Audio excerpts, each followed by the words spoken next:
Jadi saya di sini akan menerangkan tentang hakikat mencintai Allah Subhanahu wa taala. Cinta diartikan sebagai kecenderungan kepada seseorang yang menyenangkan. Dalam agama Islam, cinta disebut juga sebagai mahabbah. Tingkatan cinta tertinggi adalah cinta kepada Allah Subhanahu wa taala. Cinta seseorang terhadap Allah Subhanahu wa taala tumbuh dari pengaruh akal dan jiwa. Seorang yang mencintai Allah, maka ia akan selalu mengingatnya, walaupun dengan duduk, berbaring, dan lain-lain sebagainya. Dan mencintai Allah itu tidak hanya sekedar kata-kata, tetapi juga harus dibuktikan. Hal ini sebagaimana disebutkan dalam firman Allah yang berada pada surat Al-Imran ayat 31 yang bunyinya, Qul in kuntum tuhibbunallaha fattabi'uni yuhibbukumullahu yaghfiru lakum dzunubakum wallahu ghafurur rahim. Yang artinya, katakanlah Nabi Muhammad, jika kamu mencintai Allah, maka ikutilah aku. Niscaya Allah akan mencintaimu dan mengampuni dosa-dosamu. Allah Maha Pengampun lagi Maha Penyayang. Surat Al-Imran ayat 31. Cinta seseorang kepada Allah Subhanahu wa taala tumbuh dari pengaruh akal dan jiwa yang kuat sebagai akibat dari berpikir mendalam terhadap kekuasaannya di langit dan di bumi. Lalu apa saja sih tanda-tandanya cinta kepada Allah Subhanahu wa taala? Yang pertama adalah mencintai Rasulullah Shallallahu alaihi wasallam. Yang kedua adalah mencintai Al-Qur'an tentunya. Yang ketiga adalah mendahulukan perkara yang disenangi oleh Allah Subhanahu wa taala.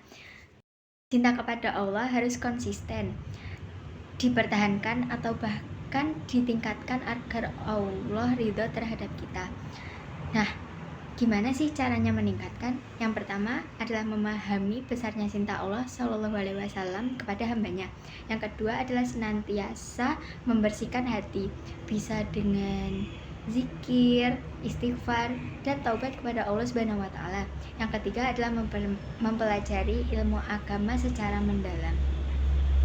Jika seorang hamba benar-benar mencintai Allah Subhanahu wa taala, maka ia akan lebih ikhlas dalam menerima apapun yang akan Allah Subhanahu wa taala berikan kepadanya. Lalu yang kedua ada khauf. Khauf diartikan dalam bahasa Arab yang berarti adalah ketakutan. Secara istilah, khauf dikenal dengan sikap mental yang merasa takut kepada Allah Subhanahu wa taala. Merupakan bukti bahwa seorang hamba mengenal Allah. Rasa takut tersebut akan semakin bertambah seiring dengan bertambahnya pengetahuan hamba terhadap Allah Subhanahu wa taala.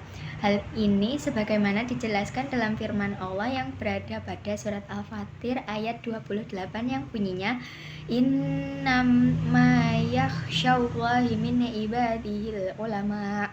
Artinya, di antara hamba-hamba Allah yang takut kepadanya hanyalah para ulama. Tanda takut kepada Allah Subhanahu wa taala. Yang pertama adalah menjaga lisan dari perkataan dusta, yang kedua adalah menghindari sikap iri dan dengki. Ketiga adalah menjaga anggota tubuh dari sesuatu yang haram. Keempat adalah tampak dari ketaatannya kepada Allah Subhanahu wa taala.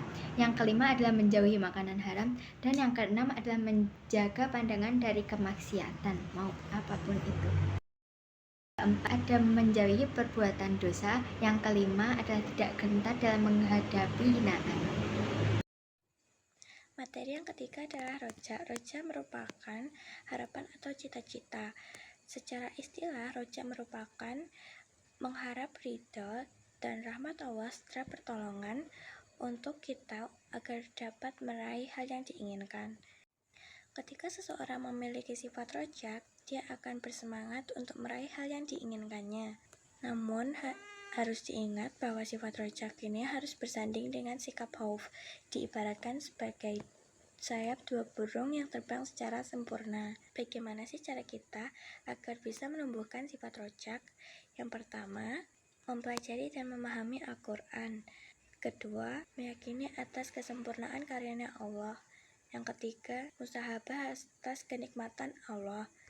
Setelah kita memiliki sifat rojak, kita pasti juga mempunyai manfaat yang bisa diambil dari sifat tersebut. Yang pertama, merasa nikmat dalam beribadah kepada Allah. Dan yang kedua, semangat dalam ketaatan Allah. Ketiga, menumbuhkan sikap optimis. Dan yang terakhir, tenang dalam menghadapi kesulitan. Tawakal artinya menyerahkan seluruh permasalahan kepada Allah setelah melakukan usaha sekuat tenaga. Tawakal dilakukan tanpa adanya rasa bersalah maupun kecewa, sesuai dengan surah Al-Maidah ayat 23 yang berbunyi, orang yang menerapkan tawakal merupakan orang yang meyakini bahwa tidak ada usaha yang sia-sia di dunia ini. Diterima atau ditolaknya merupakan kehendak dari Allah. Mempunyai sikap tawakal juga membuat kita memperoleh manfaat sebagai berikut. Yang pertama, dijauhkan dari godaan setan. Yang kedua, diberikan rezeki yang cukup ketika dicintai oleh Allah.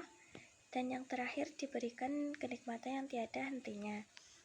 Terima kasih. Wassalamualaikum warahmatullahi wabarakatuh.